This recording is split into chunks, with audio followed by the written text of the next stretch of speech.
اب میں تقریر کے لیے دعوت دیتی ہوں ام رومانہ کو۔ ام رومانہ صلی اللہ علیہ وسلم کو شعر سکھاتی ہے۔ تو ریگستان کی زدوں میں پھر آفتاب پیدا کر، تو ریگستان کی زدوں میں پھر آفتاب پیدا کر، مٹا دے ظلم کی ہستی جگر میں تاب پیدا کر۔ معصوم لاش بکری ہے یہاں ننھے پھولوں کی، معصوم لاش بکری ہے یہاں ننھے پھولوں کی، انہی پھولوں میں کوئی عمر انتخاب پیدا کر۔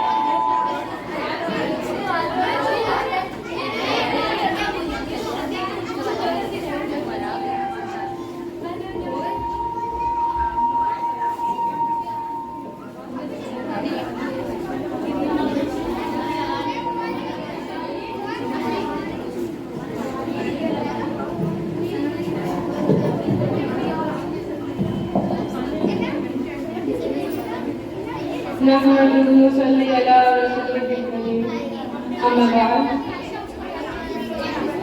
اللهم صل على سيدنا محمد النبي الامي وعلى اله وصحبه وسلم۔ میرے پیارے بہنوں اور محترم استاد اور آنے والے خصوصی مہمانوں، السلام علیکم۔ میرے بہنوں، جیسا کہ آپ سب جانتے ہیں آج 15 اگست ہے۔ آج ہمارے یہ ملک ہندوستان آزاد ہوا۔ آج کے دن ہمارے لیے بہت ہی خوشی کا دن بھی ہے اور بہت ہی احساس کا دن بھی ہے۔ خوشی کا دن اس لیے کہ اس دن ہمارا ہندوستان انگریزوں کے چنگل سے آزاد ہوا، اور افسوس کی بات یہ ہے، احساس کرنے کی بات یہ ہے کہ جس ملک کو آزاد کرنے کے لیے، جس کی آزادی کے لیے ہمارے بزرگوں نے کوششیں کی، ان کی قربانیاں دی، ان کو کتنے شہید ہوئے، کتنی مائیں بے سہارا ہوئی، کتنے بچے یتیم ہوئے، کتنی بیویاں بیوہ ہوئی۔ تو بہرحال میری تقریر کا موضوع ہے 15 اگست۔ امید کرتی ہوں کہ آپ سب میری بات کو بہت غور اور فکر کے ساتھ سنیں گے۔ 15 اگست 2024 کو ہندوستان میں اپنی عمر کے 77 مرحلے طے کر دیے گئے۔ میری بہنوں، ہمارے ہندوستان 1943 میں آزاد ہوا۔ اس کی آزادی پر لوگوں نے خوشیاں منائی، گھر گھر چراغاں ہوا۔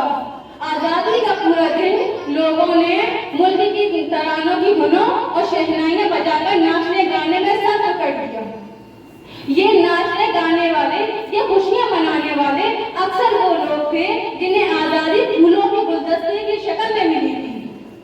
ان لوگوں کو نہ تو اپنی بزرگوں کی قربانیوں کا احساس تھا اور نہ ہی ان کی عظیم خدمات سے واقفیت تھی، اور نہ اس بات کا احساس تھا کہ جس مقصد کے لیے، جس چیز کے لیے ہمارے بزرگوں نے، ہمارے علماء کرام نے جدوجہد کیا، قربانیاں دیں، کوشش کیا، جس خواب کو حقیقت میں تبدیل کرنے کے لیے آزادی حاصل کی گئی تھی، کیا وہ چیز مکمل طریقے سے حاصل ہو سکی ہے یا نہیں؟ وہ تو بس ایک رسمی خوشی سے سرشار تھے جس نے ان کو ان کی ماضی اور ان کے مستقبل سے بے خبر کر دیا۔ حالانکہ قوم کی تاریخ بار بار یہ تجربے کے ساتھ ہمیں یاد کراتی ہے کہ جو قوم اپنی تاریخ سے، اپنی ماضی سے کٹ جاتی ہے، جو قوم اپنی ماضی سے کٹ جاتی ہے، وہ مستقبل میں کبھی کامیابی حاصل نہیں کر پاتی۔ تاریخ کو بھلا دیا جائے یا ماضی کو بھلا دیا جائے یا تاریخ نشر کر دی جائے یا اس سے دانش کا تجاہل بیٹھا جائے تو اخلاقی زوال قوم کا مقدر بن جاتا ہے۔ میرے بہنوں، جب ہندوستان آزاد ہوا، ہندوستان کی آزادی کے بعد مسلمانوں کے ساتھ بہت برا برتاؤ ہوا۔ ان کو ملک کی دھار سے الگ کرنے کی مسلسل کوششیں کی گئی اور کی جا رہی ہیں۔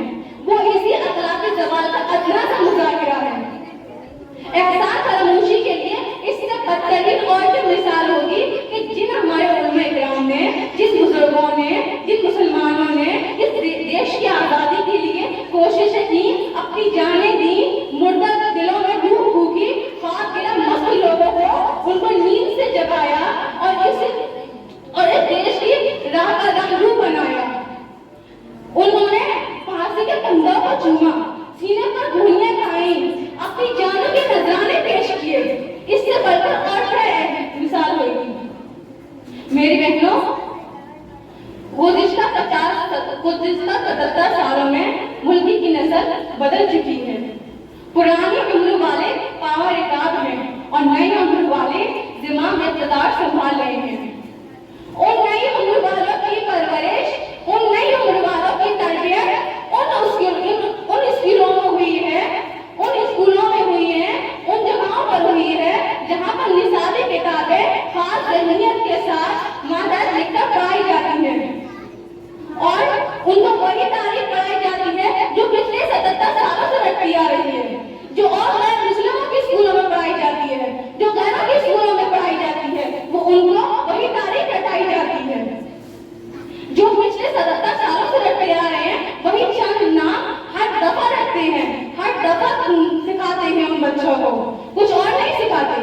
उन लोगों को ना तो इस चीज के अलावा और किसी चीज की नॉलेज है और ना ही मालूमात करने की जज्बा हासिल करते हैं।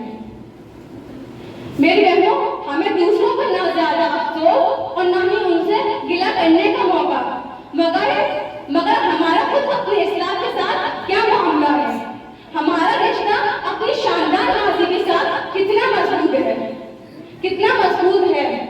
लेकिन अब सोचने की बात यह है कि जिन मुस्लिम स्कूलों में आज़ादी के नाम पर प्रोग्राम होते हैं, वहाँ क्या सिखाते हैं बच्चों को? वहाँ भी नाच गाने होते हैं, वहाँ भी फालतू के ड्रामे होते हैं। हमारे यहाँ आज़ादी का दिन एक मजाक के तौर पर ले लिया, एक ड्रामा के तौर पर ले लिया। बच्चों को कुछ सिखाते नहीं है, बस फालतू के डांस, नाच गाने, बस यही होते हैं और कुछ नहीं कराते, न कुछ बताते। अभी किसी स्कूल के बच्चे से ये पूछ लिया जाए कि 15 अगस्त को क्या होता था, किसी छोटे बच्चे से पूछ लिया जाए, बच्चा खूब शौक से तैयार होकर जाता है, लेकिन ये नहीं बता पाएगा कि आज 15 अगस्त है और इसको क्या हुआ था।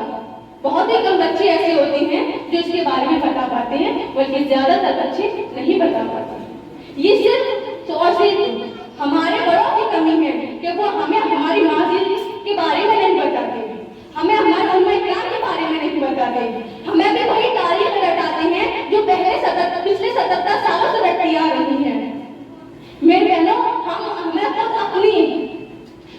अपनी नई नस्ल को उम्मे इकराम के अजीम कारनामों से रोशनास नहीं कराते, उन लोगों को उनकी माजी के बारे में नहीं बताते। बताना चाहिए मेरी बहनों, ताकि वो खुलकर पूरे जज्बे के साथ ये कह सके कि इस मुल्क की सरजमीन पर हमारा भी उतना ही हक है जितना कि और कौमों का है, बल्कि उससे कहीं ज्यादा। अगर तारीख से देखा जाए तो उससे बहुत ज्यादा फर्क है, क्योंकि हमारे उलमा किराम ने इस मुल्क के रोशन के लिए, इस मुल्क की फिजा के लिए, इस मुल्क को खूबसूरत करने के लिए, इस मुल्क को अंग्रेज और चंगुल से छुड़ाने के लिए, इस मुल्क में रोशनी पैदा करने के लिए, इस मुल्क में चांद सितारे लगाने के लिए जितने खून बहाए हैं ना, उतने तो दूसरी कौमों का मिलकर पसीना भी नहीं बहाया गया।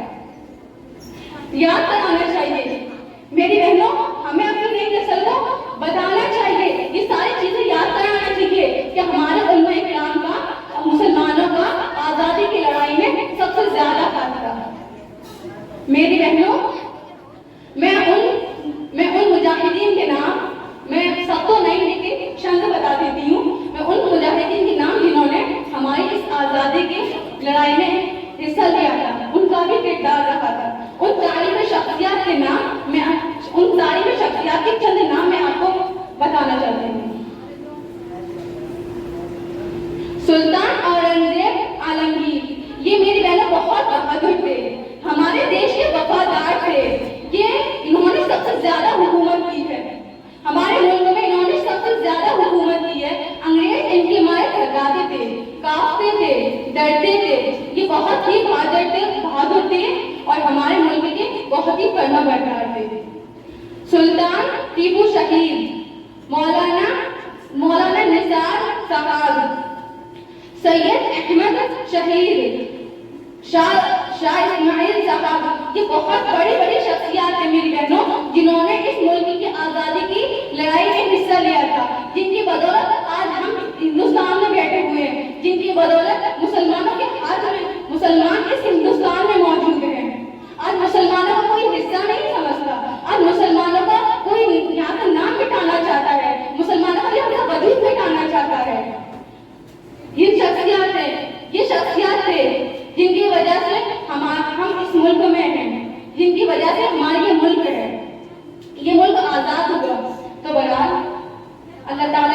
دعا کریں گے کہ اللہ تعالیٰ ہم سب کو کہنے سننے سے زیادہ عمل کرنے کی توفیق عطا فرمائے. وآخر دعوانا ان الحمد للہ رب العالمین.